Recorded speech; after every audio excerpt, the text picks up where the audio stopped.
All right, any of you who are unfamiliar with how to restore a motorcycle chain, or any kind of chain for that matter,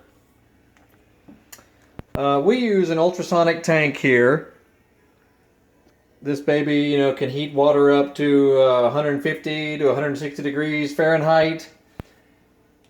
Puts out a very high frequency vibration for any length of time that you choose.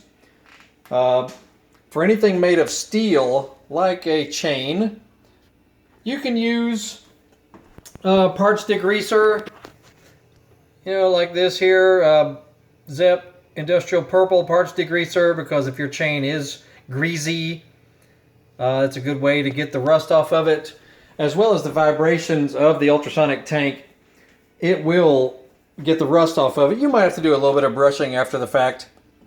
But anyway, after you have cleaned it, put it in a Ziploc bag like this with motor oil in there. And just let it soak. You can let it soak for a day, 2 days, whatever. And it will really make it almost like new again.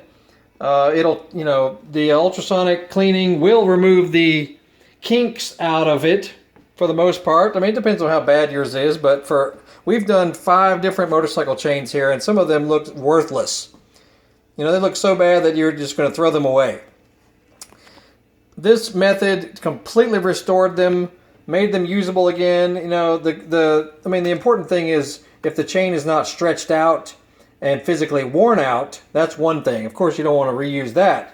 But if it's still in good condition, and if you take your measurements, from link to link, like your service manual tells you, it'll tell you if the chain is stretched out beyond use or not. If it's still usable, then do this. Clean it really well, soak it in oil, dry it off after that, and put that baby back in action. We've done it with several chains. And some good motorcycle chains are rather expensive. This one happens to be a Regina 520. And you're talking, you could be up to $100 or more. Oh, it's an O-ring chain as well. There's an O-ring chain, new one costs you well over $100. So, we did this method, and we will save the chain and be able to use it instead of toss it and have to buy a new one. So there you go. Been playing with the ultrasonic tank today. Cleaned up this almost 15-year-old carburetor here. This is a Mikuni VMSS out of a 2006 Polaris Trailblazer 250. And we were, debating on whether to just replace it with a new aftermarket one. Could not find one that was exact. So we have cleaned and rebuilt this guy.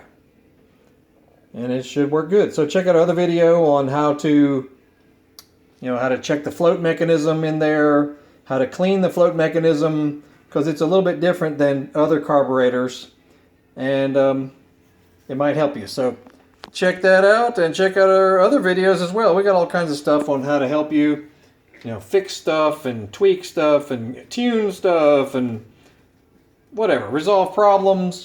We try to post videos whenever we have resolved odd problems around here, and this is the latest one, cleaning chains and cleaning carburetors with an ultrasonic tank. See our other videos on how we've used this guy too. This is the Kindle. This one's a big one. This one's a pretty hefty one. I think it's 27 liters.